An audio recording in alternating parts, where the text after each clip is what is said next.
పవన్ కళ్యాణ్ నటించిన ఓజీ చిత్రం బాక్సాఫీస్ వద్ద మంచి వసూళ్లతో సూపర్ హిట్ దిశగా అడుగులు వేస్తున్న సంగతి మనందరికీ తెలిసిందే. అత్తారింటికి దారిది చిత్రం తర్వాత పవన్ కళ్యాణ్ ఈ సినిమాతో క్లీన్ సూపర్ హిట్ ని అందుకోబోతున్నాడు. మధ్యలో వకీల్ సాబ్, భీమ్లా నాయక్ వంటి సెమీ హిట్స్ వచ్చాయి. కానీ అవి ప్రతికూల పరిస్థితుల కారణంగా భారీ కలెక్షన్ చూడలేకపోయాయి. కానీ ఓజీ చిత్రం కేవలం 4 రోజుల్లోనే 150 కోట్ల రూపాయలకు పైగా షేర్ వసూళ్లను రాబట్టి సెన్సేషన్ క్రియేట్ చేసింది. సినిమా ప్రారంభం నుండి ఎండింగ్ వరకు అభిమానులు ప్రతి సన్నివేశాన్ని సెలబ్రేట్ చేసుకున్నారు.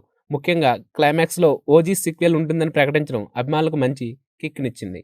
అయితే ఈ మధ్య కాలంలో ప్రతి సినిమాకు సీక్వెల్ ఉంటుందని ప్రకటిస్తున్నారు, కానీ అలాంటిదేమీ జరగడం లేదు.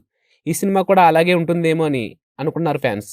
కానీ నిన్న ప్రసాద్ ల్యాబ్స్లో మెగా ఫ్యామిలీతో కలిసి సినిమా చూసిన పవన్ కళ్యాణ్ చివర్లో మాట్లాడుతూ ఓజీ యూనివర్స్ లో నటించడానికి ఆతృతగా ఎదురుచూస్తున్నానని అధికారిక ప్రకటన చేశారు. దీంతో ఫ్యాన్స్ ఆనందానికి అద్దులు లేకుండా పోయాయి. అయితే ఓజీ యూనివర్స్ ని మామూలుగా ప్లాన్ చేయడం లేదంట డైరెక్టర్ సుజిత్. పాన్ ఇండియా లెవెల్లో బిగ్గెస్ట్ స్టార్స్ అందరినీ ఈ చిత్రం కోసం తీసుకొని ఉన్నాడట. అందులో భాగంగా అక్కినేని నాగార్జునని ఈ చిత్రంలో మెయిన్ విలన్ క్యారెక్టర్ కోసం అడిగే ఆలోచనలో ఉన్నట్టు సమాచారం. రీసెంట్ గా నాగార్జున లీడ్ రోల్స్ మాత్రమే కాకుండా స్పెషల్ రోల్స్ చేసేందుకు రెడీ అని ఒక ప్రకటన చేసిన సంగతి తెలిసిందే. అందులో భాగంగానే ఆయన నుండి కుబేరా, కూలీ చిత్రాలు వచ్చాయి. కూలీలో ఆయన పోషించిన విలన్ క్యారెక్టర్ కి ఎంత మంచి రెస్పాన్స్ వచ్చిందో ప్రత్యేకించి చెప్పనవసరం లేదు. అభిమానులు మొదట్లో నాగార్జున విలన్ క్యారెక్టర్ చేయడంపై తీవ్రమైన అసంతృప్తి వ్యక్తం చేశారు.